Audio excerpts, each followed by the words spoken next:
هذه إذاعة إرنا.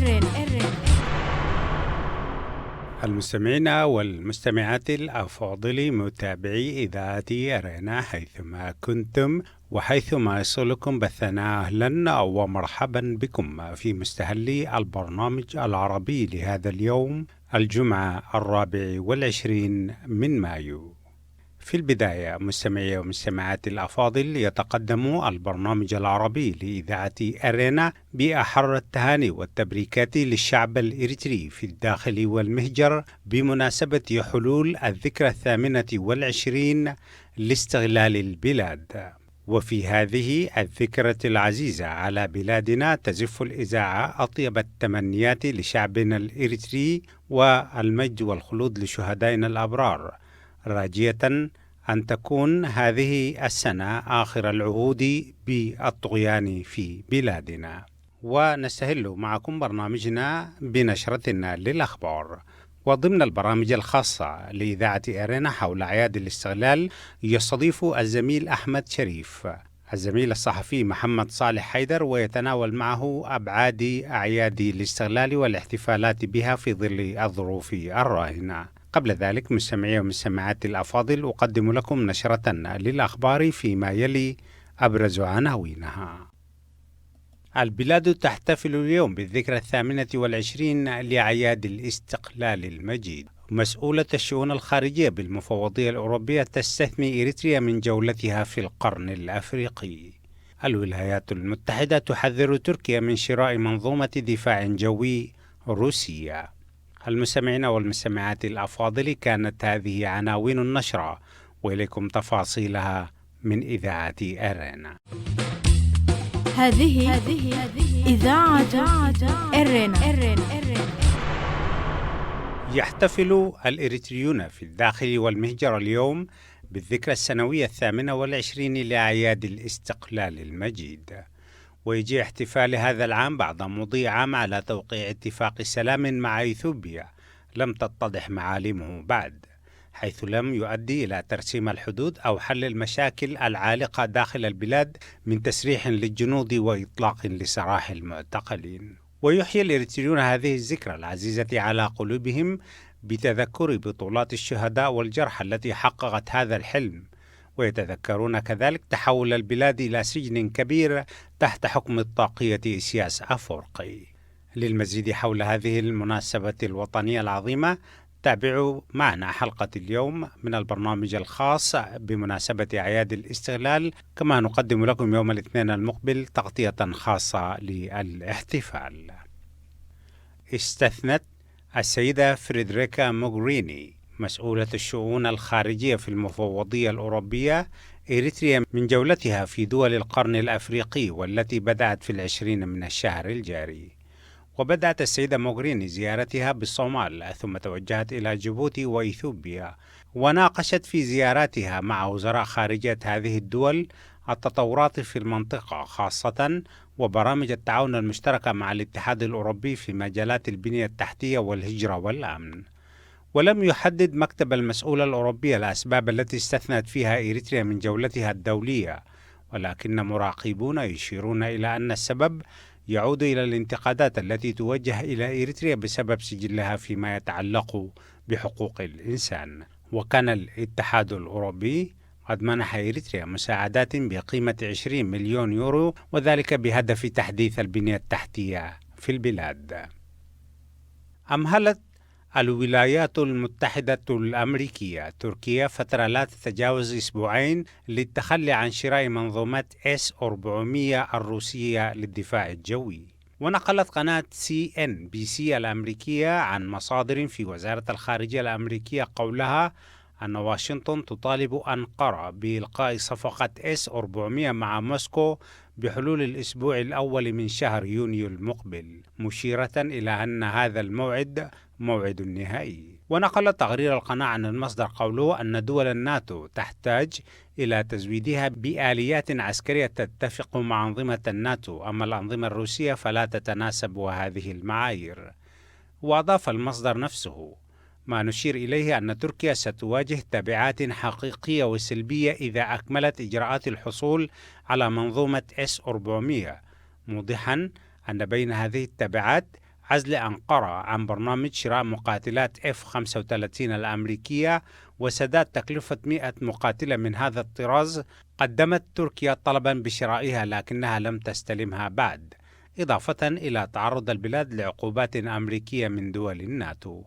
وذكر تقرير نقله موقع قناة روسيا اليوم الإلكتروني أن الرئيس التركي رجب طيب أردوغان أكد في وقت سابق في أعقاب لقائه رئيسة مجلس الاتحاد الروسي فالنتينا ماتيفينكو عزم بلاده على تنفيذ شروط الصفقة مع روسيا حول شراء منظومة S-400 الصاروخية المضادة للصواريخ، على الرغم من ضغوط غير مسبوقة تتعرض لها أنقرة للتخلي عن هذه الصفقة. المستمعين والمستمعات الأفاضل، كانت هذه نشرة الأخبار، وفيما يلي تذكير بأبرز عناوينها. هذه إذاعة إرنا. البلاد تحتفل اليوم بالذكرى 28 لأعياد الاستقلال المجيد. مسؤولة الشؤون الخارجية بالمفوضية الأوروبية تستثني إريتريا من جولتها في القرن الأفريقي. الولايات المتحدة تحذر تركيا من شراء منظومة دفاع جوي روسية.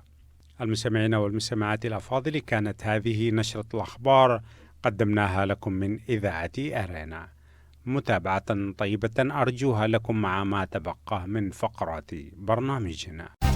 إذاعة إرينا، صوت مستقل لإريتريا. مرحبا بكم آنساتي سيداتي سادتي من إذاعة إرينا الدولية في باريس. نحييكم أيها الإخوة والأخوات في كل مكان داخل الوطن وفي المهاجر والشتات، وأنتم سادتي تحتفلون بالذكرى 28 لاستقلال بلادنا المجيد.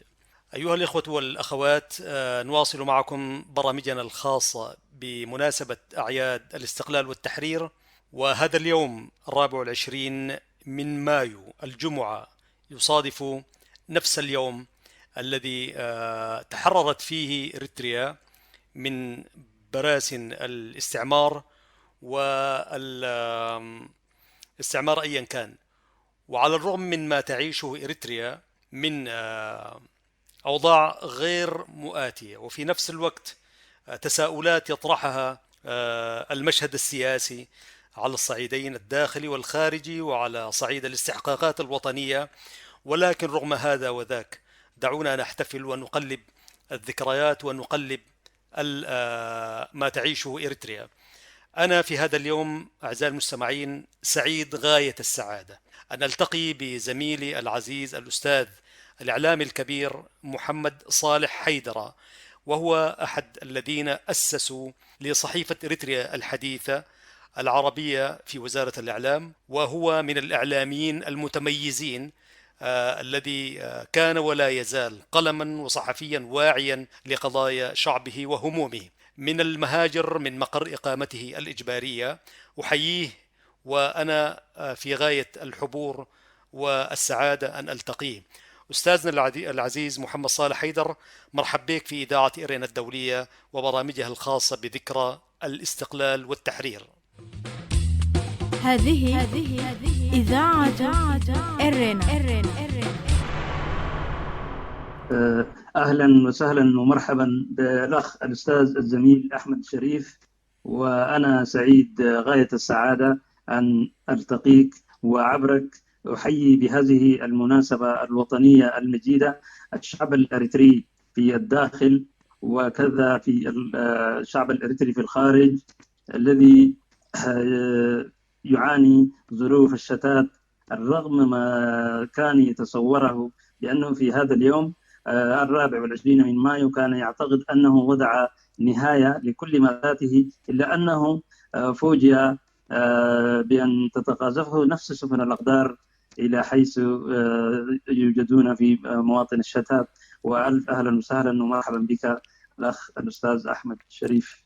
حبيبنا حيدر، مليون ألف مرحب بك في إذاعتك، إذاعة إيرنا الدولية من باريس. قبل أن ندخل إلى محاور هذا البرنامج الخاص، دعنا نتساءل. أستاذ حيدر، طبعا في مثل هذه الأيام وعلى مدى سنوات طويلة ومن عمرك الزاهر كنت في دهاليز صاحبة الجلالة إريتريا الحديثة، قلما جادا وعقلا إعلاميا مستنيرا تتناول قضايا الشعب والوطن بما كان يسمح به النظام عبر تلك النافذة، وكان في جعبتك الكثير والكثير، وفي أحاديثنا الخاصة كانت تتبدى تلك الهموم التي لم نستطع أن نتحدث عنها. يا ترى أستاذنا حيدر، باعتبارك إعلامي متابع ومواكب، ما هي الذكريات التي تبدو أمامك الآن وأنت من على البعد في مهجرك؟ ويا ريت تحدث المستمع أين تقيم الآن مع أسرتك، ونقول لك الحمد لله ألف على السلامة. ما هي الذكريات التي تتراءى مشاهدها أمامك وأنت تحتفل من على البعد؟ حقيقة أخي الأستاذ أحمد شريف، بهذا السؤال أثرت في داخلي شجون.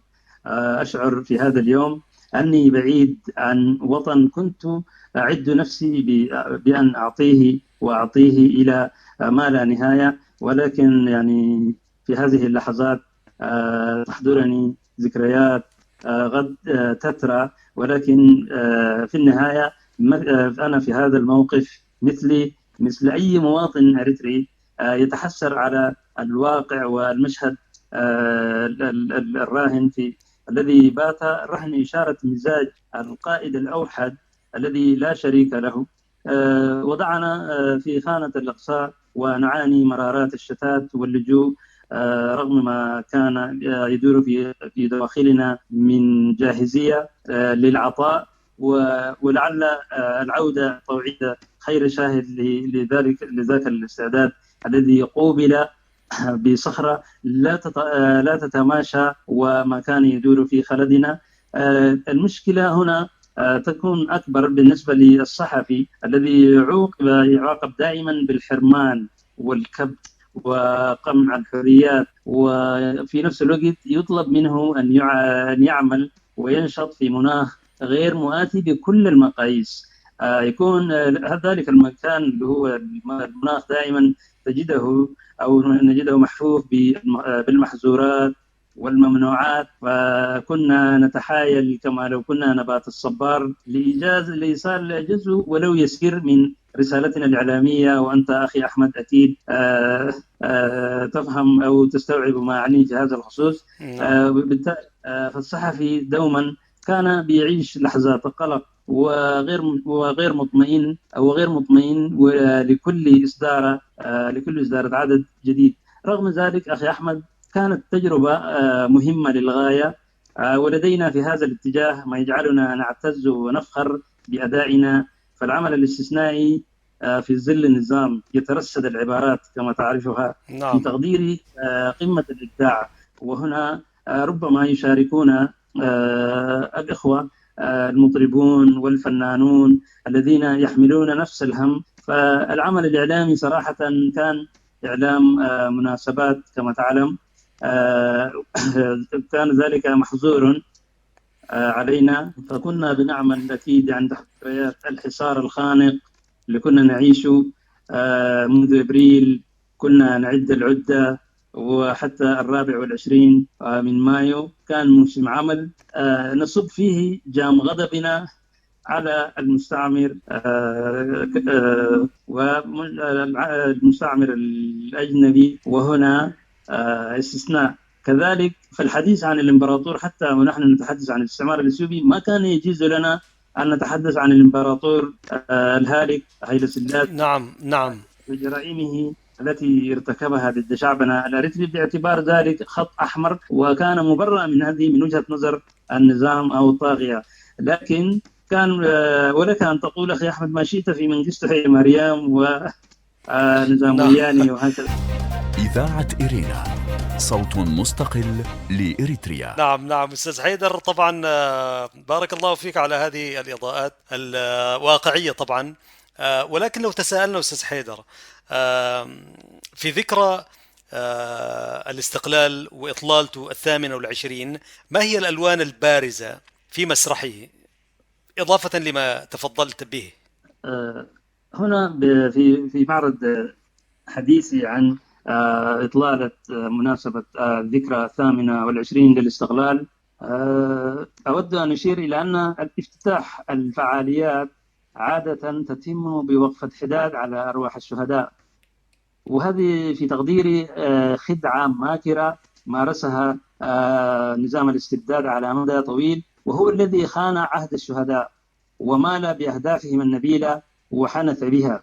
على أي حال صحيح الطرقات والساحات ودور النظام والمحال التجارية شكليا أمور شكلية كلها نلقاها مزدانة بالزينة وأعلام على السواري ترفرف، فيما البيت الأريتري بكل أسف في هذه الذكرى أنا على يقين بأن كل بيت أريتري يئن تحت وطأة كابوس أناخ على صدره ثقيلا، وبالتالي تعتبر المناسبة من جهة ثانية والواقع إنها تجدد الآلام وتنكأ الجراح. والمناسبة بهذه الصورة باتت تأكيد للنظام السلطوي على أشده، يعني مصادرة الحريات والإمعان في توفير آليات القمع والاستبداد، استحضار المآسي والمعاناة والألم، الإخفاء القسري.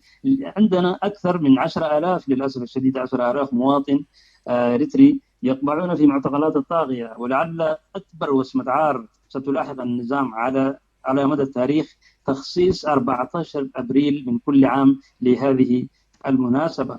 كذلك في عندنا موجات الهجرة على شدها، بالتالي النظام يصم أذنه عن أنه يعالج المشاكل هذه، وبالتالي كان يجب أن تكون المناسبة أخي أحمد منصة للانطلاق نحو آفاق أرحب توفر الحياة الكريمة. نعم، ولكن كما قلت أستاذنا حيدر، معلش على المقاطعة، هكذا اختار الطاغية أن يخرج بزينته على الناس. أستاذ حيدر، وعلى الرغم مما ذكرت، يا ترى ما هي الطريقة الموضوعية للاحتفال بذكرى الاستقلال على الرغم مما أشرت إليه؟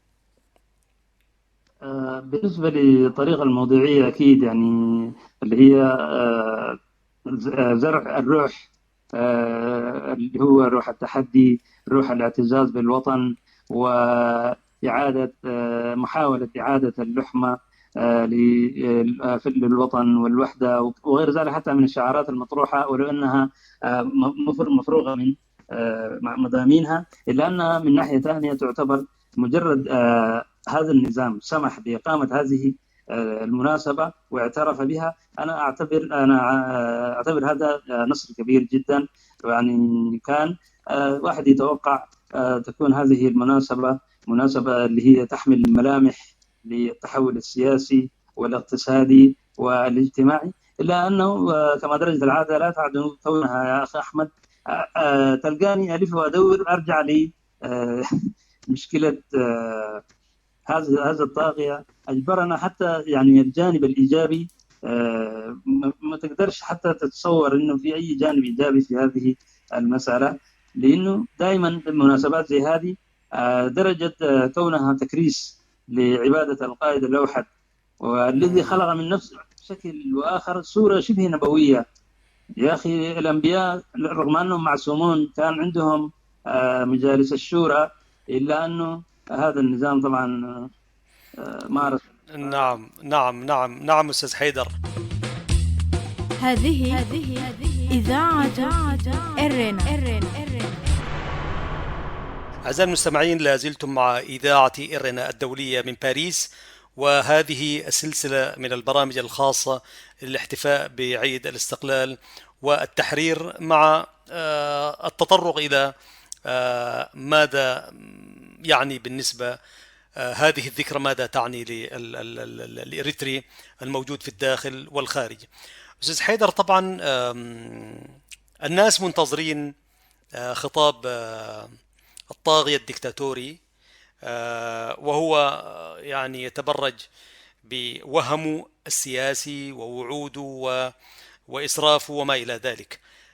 باعتبارك صحفي متابع وخبير، وكان لك ما لك ولا تزال حتى الآن في مضمار العمل الصحفي، ما هي توقعاتك بشأن الخطاب الرسمي للطاغية الحاكم في أسمرة في الاحتفال الرسمي الذي سيكون هذا اليوم؟ في تقديري الأخ الأستاذ أحمد شريف، كلمة الرئيس إسحاق أفورقي في الذكرى 28 المجيدة لم تشذ عن المألوف. أنا في تقديري مجرد خطاب مستهلك سمج يصيغه الرئيس وفقا لهواه، وأكيد سيتضمن يعني طيلة 27 سنة كان على منوال واحد، تأصيل وتكريس للسلطة، النظام السلطوي، اللي هو حيكون في هناك تطرق لمشروعات تنموية وهمية، وأنه سيطلب منها في النهاية مضاعفة الجهود وتوجيه كل الطاقات في هذا الاتجاه. كلام مكرر طوال 27 عام، لكن لم نرى لها أثر على الأرض. يعني أنا الآن إذا كان قلنا عندنا أي أثر للأرض على التنمية، هذه يعتبر من باب المبالغة. كذلك في تقديري يمكن أن يتطرق إلى نظرية المؤامرة والاستهداف الخارجي والتربص بالنظام إلى آخر هذه الأشياء، وهو ما يمهد طبعا لعام جديد من الذل والقمع والإقصاء والإخفاء القسري ما دام هو جاسم على السلطة. ثاني في تقديري كذلك ربما يمر بشكل خجول على السلام المشبوه الذي حتى الآن لم يخرج إلى ما فوق الطاولة. ثم أعتقد في تقديري سيتطرق إلى الوضع الإقليمي، وكيف أن إريتريا إسياس أفورقي تدير الضفة الإقليم بجدارة طبعا، وهذه بين قوسين عليها تحفظ. والنظام في أسمرة قلق على ما تشهده الساحة السودانية بكل تأكيد من تحولات سياسية. وأما في تقديري كذلك أن الحديث عن استحقاقات شعبنا الباسل أمر ليس في الوارد البتة. يعني دي حاجة زي ما تقول عشان إبليس في الجنة. نعم نعم أستاذ حيدر، طبعا وهنالك توقعات طبعا، كل شيء وارد في خطاب وتوجس طبعا مما يشهده السودان الشقيق من أحداث طبعا أوفد مراسليه كالعادة قبل أيام، وهنالك مؤشرات لتطور كيف ستبدو العلاقات. أستاذ حيدر، ونختتم بما بدأنا به الحديث، باعتبارك إعلامي مخضرم، إعلامي يعني أتيت إلى الوطن الذي كنت تحلم به وأنت في السودان سواء في المدن أو في المعسكرات، وكان لك صولاتك وجولاتك في أروقة وزارة الإعلام، حيث كانت وللحقيقة نقول للأمانة مقالات ومواضيع الأستاذ حيدر كانت من المقالات التي تترجم إلى لغة التجرينية واللغة الإنجليزية، ذلك لجودتها وتخصصها وتميزها. أستاذ حيدر، وأنت تحتفل وتشاهد الوطن الجريح وهو يمتطي ثوب استقلاله 28 وعليه رقعا وبقع سوداء لا تسر الناظرين، ماذا أنت قائل هذا المشهد إضافة لما ذكرت؟ بالنسبة لي هذا سؤال صراحة يعني يثير فيني بعض الأشياء في داخلي. أن ترى الوطن، وطن التضحيات الجسام، اللي هي يعني وطن مثل إريتريا، لا يزال بعد 28 عام يعني يتلمس طريق الخروج إلى النور، وتسد كل النوافذ أمامه بوجود طاغية فرض نفسه لدرجة ذهب إلى أنه يحاسب الناس بما في ضمائرها، وليس من حق المواطن الأريتري أن يدافع عن نفسه ويثبت العكس، لأنه بطل الفيلم أو القائد الأوحد لا يخطأ بالعادة. ووطن كهذا يثيرنا، يزرع في داخلنا أشياء من الحسرة والألم، ولكن في داخلي أمل، وأنطلق من واقع خبرتي بالشعب الإريتري العظيم، هذا الشعب الصابر الصامد الذي عجز الصبر حتى عن صبره.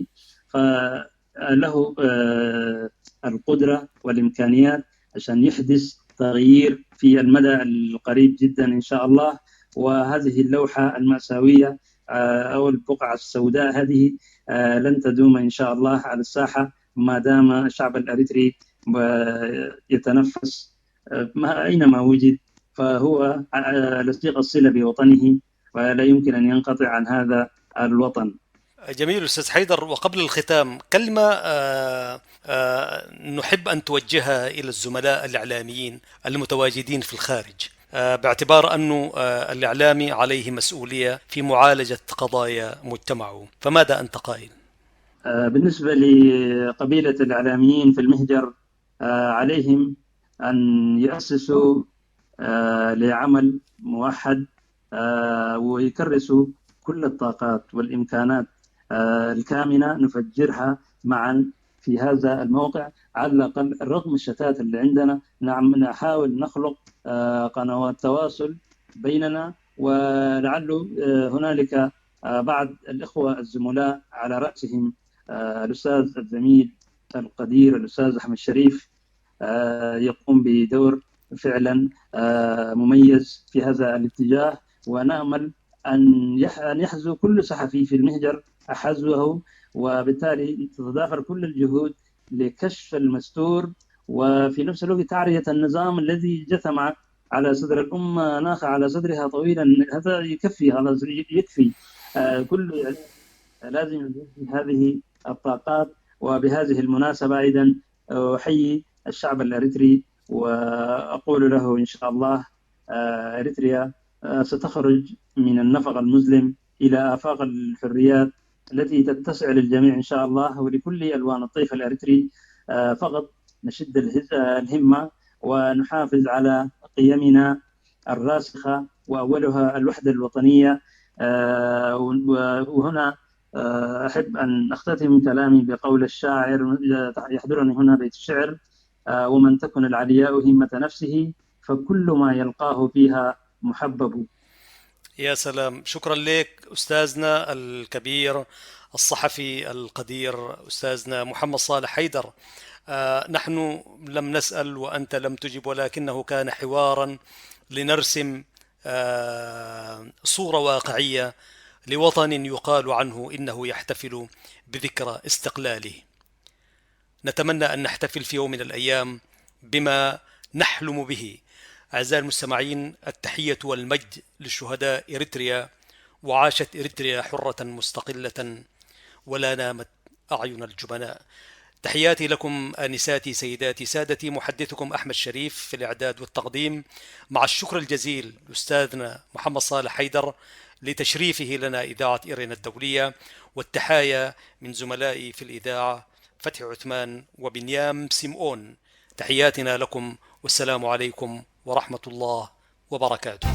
إذاعة إيرينا، صوت مستقل لإريتريا. المستمعين والمستمعات الأفاضل، أهلا وسهلا بكم مجددا. وفيما يلي أعيد لكم موجزا لأهم ما ورد في نشرتنا الإخبارية لهذا اليوم. هذه إذاعة إيرينا. البلاد تحتفل اليوم بالذكرى 28 لأعياد الاستقلال المجيد. يحتفل الإريتريون في الداخل والمهجر اليوم بالذكرى السنوية 28 لأعياد الاستقلال المجيد، ويجيء احتفال هذا العام بعد مضي عام على توقيع اتفاق سلام مع إثيوبيا لم تتضح معالمه بعد. مسؤولة الشؤون الخارجية بالمفوضية الأوروبية تستثني إريتريا من جولتها في القرن الأفريقي. استثنت السيدة فريدريكا موغريني مسؤولة الشؤون الخارجية في المفوضية الأوروبية إريتريا من جولتها في دول القرن الأفريقي والتي بدأت في 20 من الشهر الجاري. أخيرا، الولايات المتحدة تحذر تركيا من شراء منظومة دفاع جوي روسية. أمهلت الولايات المتحدة تركيا فترة لا تتجاوز أسبوعين للتخلي عن شراء منظومة S-400 الروسية الصاروخية. ونقلت قناة CNBC الأمريكية عن مصادر في وزارة الخارجية الأمريكية قولها أن واشنطن تطالب أنقرة بإلقاء صفقة S-400 مع موسكو بحلول الأسبوع الأول من شهر يونيو المقبل، مشيرة إلى أن هذا الموعد موعد نهائي. إذاعة إرينا، صوت مستقل لإريتريا. بهذا الخبر مستمعي ومستمعاتي الأفاضل، أكون قد قدمت لكم موجزا لأهم ما ورد في نشرتنا الإخبارية لهذا اليوم. ولا يفوتني قبل الختام أن أذكركم دوما بأنكم يمكنكم الكتابة إلينا والتواصل معنا على البريد الإلكتروني arabicirena@gmail.com. وحتى الملتقى في البرامج الأخرى لإذاعة إرينا، لكم من زميلي أحمد الشريف ومني محدثكم فتحي عثمان ومن زملائي في الإذاعة أطيب التحايا، ودمتم في رعاية الله وحفظه. هذه إذاعة إرينا.